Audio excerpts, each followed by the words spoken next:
you're tired of spinning your wheels in the gym, wondering if your program is actually working, today I'm going to give you the blueprint for how to build a training program that will build muscle, burn fat, and keep you progressing for years to come, not just weeks.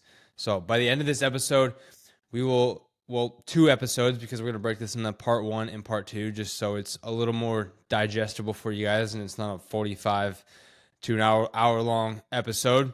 But by the end of these part 1 and part 2, you're going to know exactly how to structure your workout, what the best workout split is for you, how to choose the best exercises, how to nail your rep schemes, and what sorts of framework you should use with your rep schemes to always make sure that you are progressing and implementing that progressive overload, and then making sure you're getting adequate rest periods so that you're not just turning every lift into a cardio session and you're actually training with purpose. Most guys screw this up because they overcomplicate things. They try to do all these fancy influencer workouts they see on Instagram or TikTok, and they're just doing random exercises. They have no progression, and they think as long as their heart rate's up and they're sweating and they're super sore the next day, that they got an effective workout in, and that is not always the case. So my goal is to keep you from falling into that trap. So we have a couple different sections now throughout these next two episodes. So today we're going to talk about kind of laying the foundation. So that is choosing the right workout split for your goals, your schedule, your environment, and like the equipment you have access to. We're going to talk about exercise order and why that is important.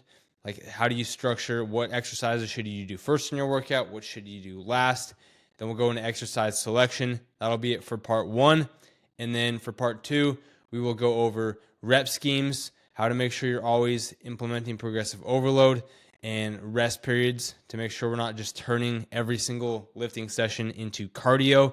And then some common mistakes as far as kind of lifting goes during your workout, recovery, warm-ups, things like that are just kind of overall principles in workouts that drive a lot of the progress. So that is the overview for part 1 and part 2. So first thing we're going to talk about today is the foundation, which is choosing the right workout split.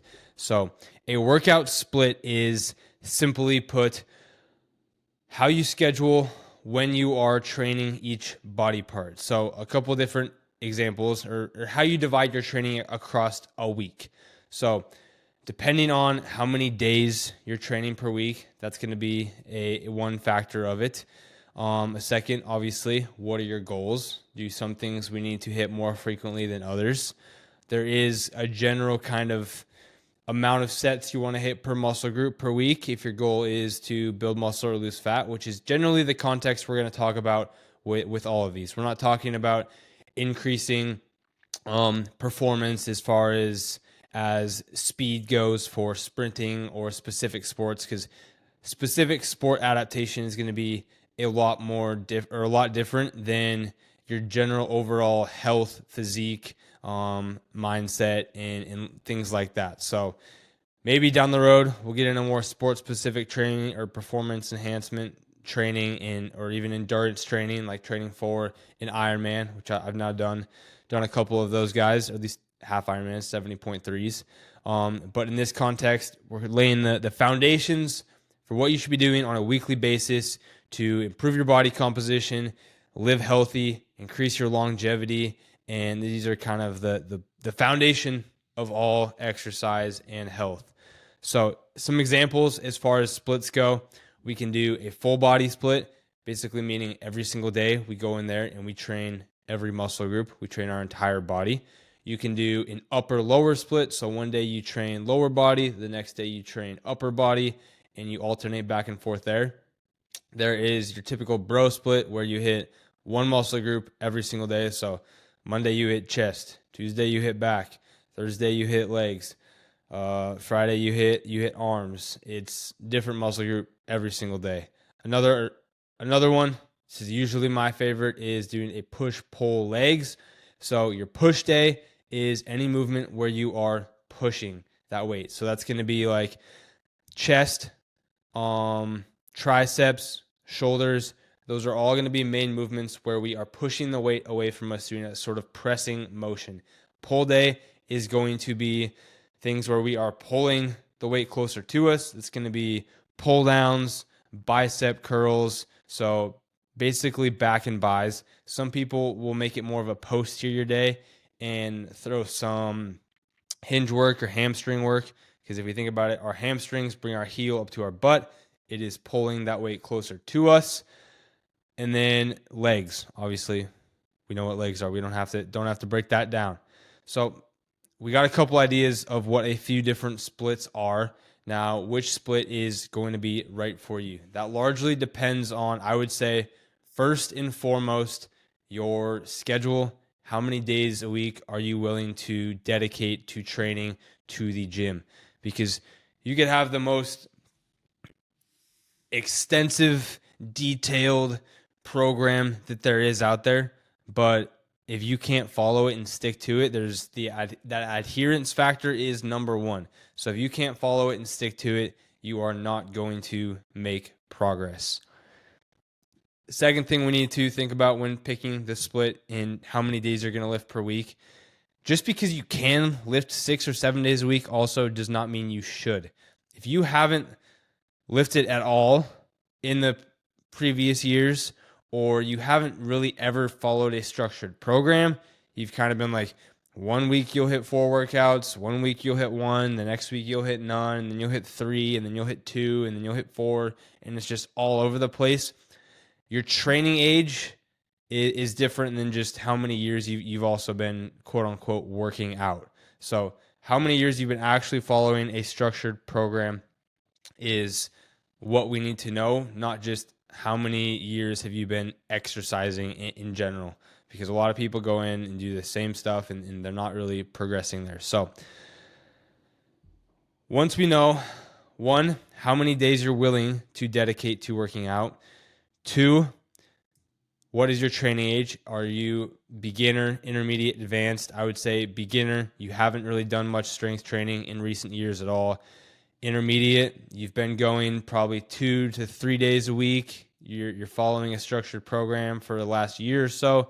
Advanced, you've been going 4 to 5, possibly 6 days a week, following a structured program for multiple years. Most of you, I would assume, are going to be in that beginner to intermediate section. So we'll start with beginner. 3 days a week is really all you need as far as a baseline. Now, if you've never lifted and you're really struggling to get into the gym, just start with 2. Just start with 2, because that's 2 more than you were doing, and you can build up from there. You can do 2 full body lifts every single week. I would say do them on like a Monday and a Thursday. So you got 2 days between each session in order to recover. Most people getting into it, even if you haven't lifted a lot, you can start off 3 days a week. That is going to be perfect, a good enough amount to start driving progress forward. Now, if you're doing 3 days a week, 2 different options that I would recommend. 1 is doing 3 full body days. So it could be Monday, Wednesday, Friday. You got a day of rest in between each one.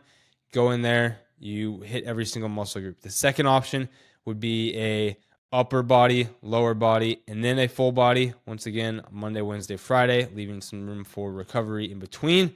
That way you are hitting both upper body and lower body 2 times per week.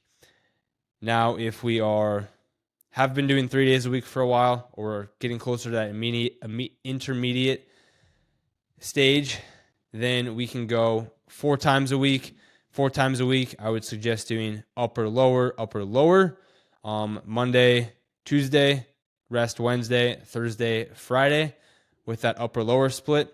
Or another example could be doing a push, pull legs, and then a full body workout on the last day. So once again, we're hitting everything at least twice per week.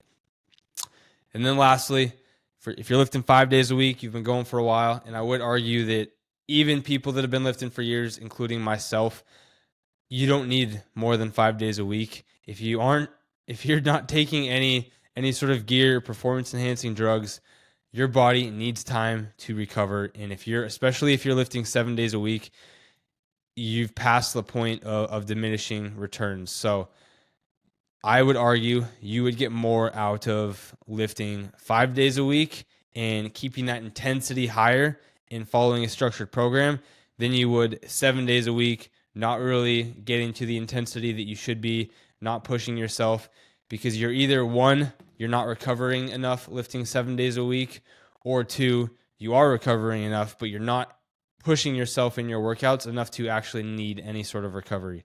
So I would say if you are being effective with your workouts, following a structured program, nobody that is natural needs more than 5 lifts per week.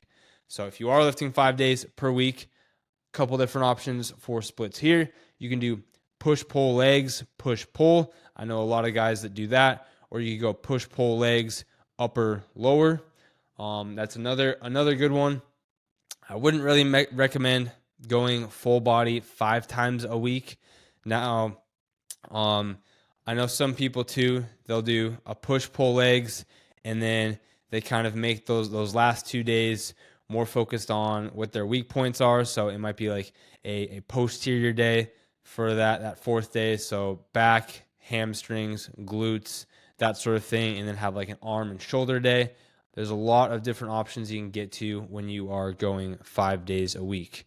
And the more days you have in there, the more days that you can start to customize things based on your weak points, add in very specific isolated exercises, which we'll get here to in a minute with that exercise selection. So to sum part one, or this step one up, I guess, of building your workout program, number one, how many days are you willing to dedicate to the gym? Figure that out first, whether it is only 2, you're struggling to get there, or you can do 5. And then 2, what is your training experience? If you're new to the gym, rock with that 3 days a week. If you've been training with a structured program for a while, you can go up to 5 days a week. I would urge you to start with that minimum effective dose. So if you're new, don't jump right to 5 days a week, because then you're not leaving room in there for yourself to progress. You want to be able to add more volume over time, add more days as you get more experience and your body becomes more trained. You're going to make great results right off the beginning with that 3 days a week if you're not training, because you got those newbie gains in there. There's no point in throwing every tool you have, putting all your chips in right away, when you can save some for once you start to hit a plateau, things like that. You can add another day and start to change it up there. So that is choosing our workout split. Once we have our split, we'll dive into kind of how do we structure a day now. So you know what your split is. For this example, we'll go with an upper lower split, or maybe we'll even go push pull legs. So we'll do a push day, and then we'll do an upper day as 2 examples. So exercise order. We always want to start off with compound movements. Now, compound movements are going to be things that use multiple joints in that one movement. So you're getting a lot more muscle recruitment throughout your entire body. It's usually not like one thing working. Like, it's not just your biceps. So things like squats, deadlifts, bench, rows, overhead press. These are all compound movements, and every single one of these, while there is like a primary muscle group that is being used, there are a lot of other muscle groups that are complementing that movement. So for instance, a deadlift, it's a hinging pattern. We are using our hamstrings, we are using our back, all of our back muscles, our lats, our spinal erectors. We're using our glutes. We're using some of our traps, our biceps to hold the bar. We're using a lot of different, in our core, especially our abs, we're using a lot of different muscle groups there. So these are going to recruit the most muscle fibers. They're going to drive the most progress when it comes to strength and growth as far as muscle development goes. And they're very, very time efficient, because like I said, they're hitting multiple muscle groups with that one movement. And they're going to be a lot more taxing on your body, both from an energy standpoint and a nervous system standpoint. So we want to get these out of the way earlier. A lot of the things that require a lot more energy, while we have that muscle glycogen stored up, we want to put these at the beginning of our workout. Another reason is too, like I said, they're very time efficient. And if you are short on time one day, you can usually go in, do the first part of your workout, which usually the first 1 to 2 lifts are going to be the compound movements. And if you do that, you're going to get a solid workout in. Way better than if you started with maybe, let's say, tricep extensions, cable crunches, and bicep curls.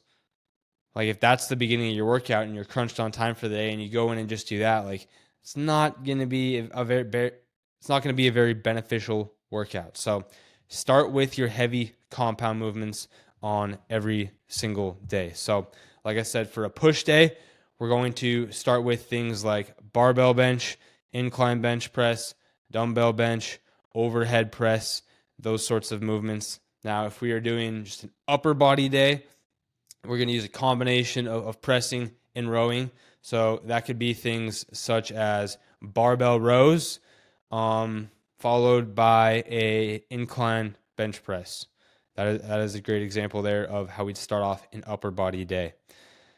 Moving on, number 2 is going to be your accessory movements. So these are going to be things that aren't necessarily a full compound movement. They're a step up from that isolation work or sort of finishers, and they're going to complement the main compound movements. So these are going to be things such as like chest flies, Bulgarian split squats, which, I mean, Bulgarian split squats could definitely be in the compound movement section. Let's say RDLs. These are things that kind of come as like 2 or 3, the second or third movement down the road, where we're focusing more on the hamstrings with the RDLs than we would our overall legs, or lat pull downs or lat pullovers, things like that, where we're isolating like just our lats versus our spinal erectors, our rhomboids, everything there.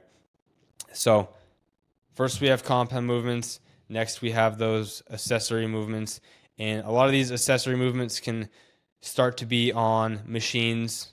So like incline plate presses, hip thrusts, things like that. You're starting to move away from where the compound movements are pretty much always going to be using free weights. So dumbbells and barbells. And once we get into the accessory movements, we'll still have some dumbbell work in there and some machines as well.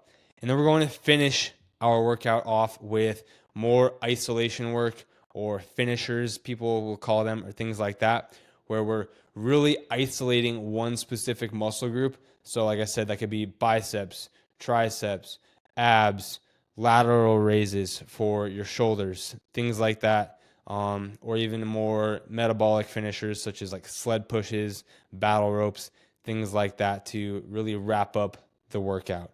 So these are going to be a lot more high rep too, because they're a lot less fatiguing on your body. So for like curls, for instance, you're not going to be doing sets of 3 on curls. In order to get that stimulus you need without highly increasing your risk for injury, which is the big thing, we're going to be more between like that 10 to 15 rep range for a lot of this isolation work. So these can be on machines. These can be with dumbbells. They can also be with like those kind of fixed barbells you'll see like on the rack, usually, where they usually go from 10 all the way up to 90 or 100. So those are how we are going to finish the workout.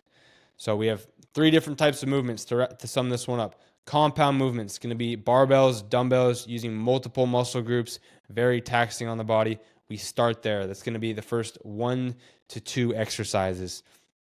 Next, we're going to have exercises 2 to 4 are going to be accessory movements, things such as chest flies, lat pull downs, hip thrusts, RDLs. These are going to complement the compound movements. And then finally, we got isolation work to finish it off. These are going to be a lot higher rep, lower weight.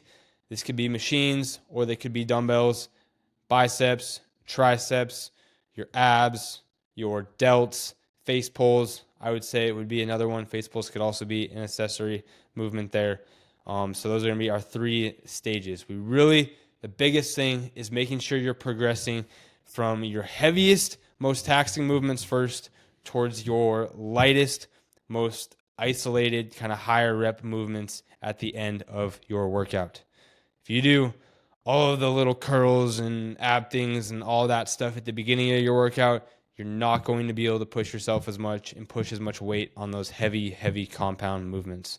And 2, like I said, if we're cut on time, you're going to be far better off just doing the compound movements, especially if you're someone who's like just getting into it and you're only lifting 3 days a week, full body, you don't have a whole lot of time. You can make great progress just doing a couple compound movements, a couple accessory movements. You don't really need to do a lot of the isolation work or finishers, because like your biceps are being worked with doing barbell rows, chin-ups, deadlifts, things like that. Your triceps are being worked when you're doing dips, bench, whether that's incline or flat. So you're working, and your core is being worked with pretty much every compound movement out there. You're working and engaging your core. So a lot of those are getting hit with the compound movements. So keep that in mind too if you are short on time. Next section is going to be exercise selection. So we kind of talked about this here with the exercise order, but we have compound movements. They're going to be those multi-joint movements. And then we have free weights versus machines.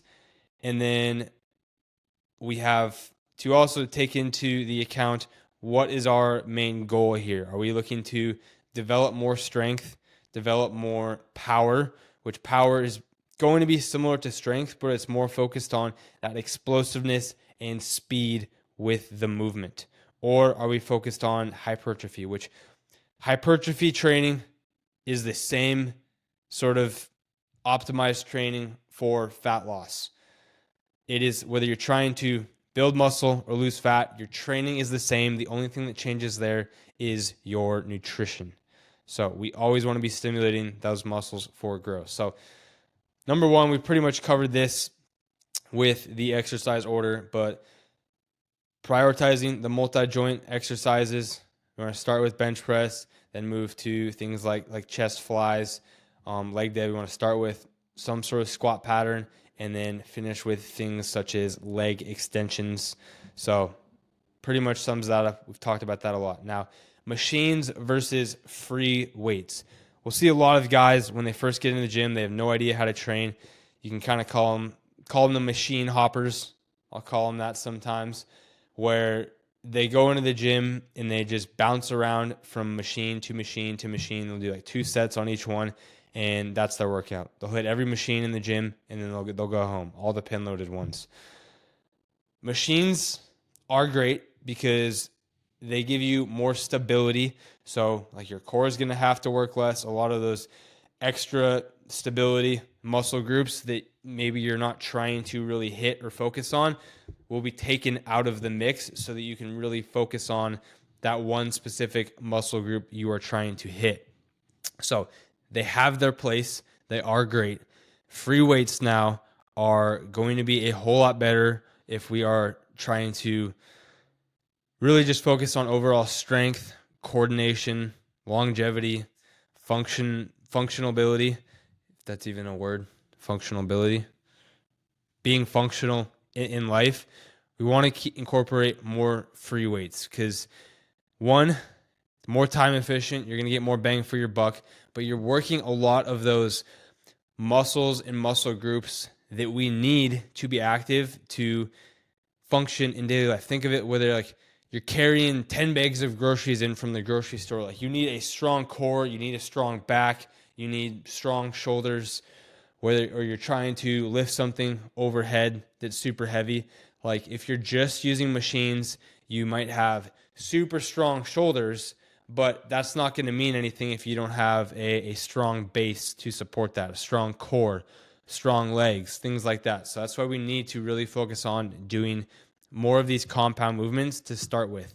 Where free weights come into play with your exercise programming, where machines come into play with your exercise programming is after your body's already a little bit fatigued from those heavy compound movements that you started with, and you want to get more out of a certain muscle group. You want to get a little bit more out of your lats. You want to get a little bit more out of your side delts. You want to get a little bit more out of your chest. But some of those other muscles or groups were starting to fatigue with the compound movements. So for instance, barbell row, it works your lats, it works your rhomboids a bit, but it also takes into account your hamstrings, your spinal erectors, your core, your grip, a lot of those things. So once those start to get fatigued, we can go over to machines, cables, things like that, and really like just isolate our lats. So we can only be working our lats and not have our spinal erectors be in play, our hamstrings, our rhomboids, all these other muscle groups that are already fatigued. So it allows us to continue that progression on the areas that we more so want to focus on. Gets rid of the sort of lack of stability with a lot of these so that you can really focus on just the stimulus to that one muscle group and get a lot of blood flow there, get a good burn in that one group without feeling something else taking over. Now, as far as choosing exercises that are appropriate for your goal, I think this is a big one where it's kind of funny when you go into the gym and oftentimes you can see what guys that are in like late 20s, even like late 30s, are the ones that played some sort of college sport and they've never learned how to train outside of their college sport. So they're still doing like the same warm-ups they did before a football game or football practice or baseball or whatever it is. They're still doing the same speed and agility little drills that they did for that specific sport, but they're 20+% body fat. They don't look great. You know, they're probably still not playing that sport, but they know that they should be going to the gym, and they don't know anything other than how they train for that sport. So that's what they're continuing to do. But with exercise, you have to know about like the principle of specificity is like specific movements drive specific results. So for somebody that is trying to build some muscle, lose some body fat, doing all this speed and agility stuff, high knees, sprints, karaoke, when you're like warming up, like a lot of that is just wasted time. It's not serving your purpose. Same with CrossFit. Like if CrossFit is a sport, if you're not training to compete in that sport and do those very specific movements, like a snatch, for instance, like if your goal isn't to compete in doing a snatch, there's no place for it in your training program. Like the risk of injury is way higher than any sort of health benefits, physique improvement, longevity that you're going to get out of it. And that's where too, like just copying workouts you see off of Instagram that, oh, it's like that looks cool. It's like, okay, well that guy's goals might be very different from what your goals are. So don't just go copy people's random workouts like that, because their goal may not be the same as yours. So now we can kind of break it down into three main categories, at least with like the majority of the general population: strength, power, and hypertrophy. If you don't really care about how much you can lift, you don't care about performance and anything, and you just want to look good and feel good, just focus on hypertrophy. So you're going to be doing a little bit more volume, focusing more on getting a good stretch in every single movement and keeping that tension on your muscles. But if you are trying to do more of a strength progression, you really want to hit a 315 on bench. You really want to hit 405 on deadlifts, things like that. You're going to have a lot more focus on barbell work, and you're not going to do as much of like the accessory or isolation work. Like doing dumbbell curls isn't going to be as important to you if your goal is to hit a specific number on bench or deadlift or something like that. Another one is power. Let's say you play pickleball. That's a good common one these days, or golf or things like that. And two, like these are all three things that you can cycle through. Like it's not like you need to pick one and stick with that for the entire year. Each training block can be a little bit focused on something different by kind of changing the rep scheme, changing a little bit of the exercise selection, changing the weight that you're doing. Like if your goal is hypertrophy, you want to be like getting close to failure, putting a lot of tension on the muscle. Now, if your goal is power development for golf or pickleball or something like that, you want to be more focused on that explosiveness, moving the weight as fast as you can and explosively. So you're not going to be doing super heavy weight. You're not going to be getting close to muscular failure like you would with hypertrophy. So you need to really know what your specific goal is that you're looking to get out of the work, and make sure that your training aligns specifically with that. And like I said, I think the biggest place I see this messed up is either with athletes that don't know how to train besides the sport that they played back in college or high school, or is people just copying workouts off of Instagram. And one thing too, it's like if your goal is to lose body fat, look at the people who their whole job or their whole sport is losing body fat. How do they do that? That is bodybuilders. Now you're like, well, I don't want to look like Ronnie Coleman or like some big freakish bodybuilder these days, Nick Walker. I don't know how well versed most people are with the current bodybuilding selection, but like Arnold even. Everybody knows Arnold. That's what you should be doing. Like they're lifting heavy weights. They're not going out and doing cardio 5 days a week. They're not running. They're not doing all these things. They're doing low intensity, steady state cardio. They're walking more, walking on an incline treadmill, doing the Stairmaster. They're tracking their macros. I guarantee you they're all tracking their macros. They're eating carbohydrates still to fuel their workouts. Like if you want a specific goal, go find the group that is doing that specific thing the absolute best. If your goal is to lose body fat, training like a CrossFitter or an NFL player is not going to benefit you in any single way. So make sure your goal aligns with your training. That will be it for part 1. We'll have part 2 out in a couple days. So make sure you check back for that. If you haven't already, do me a huge favor. Please go leave a 5-star review. Not going to be running ads on here. I just want to give you guys as much value as possible. Help share the show, get this out there so the more people can stop spinning their wheels, being frustrated when it comes to health and fitness, and we can expand the mission and make more men lean and lethal. So that's it for today. As always, stay lean and stay lethal, and we'll see you back for part 2.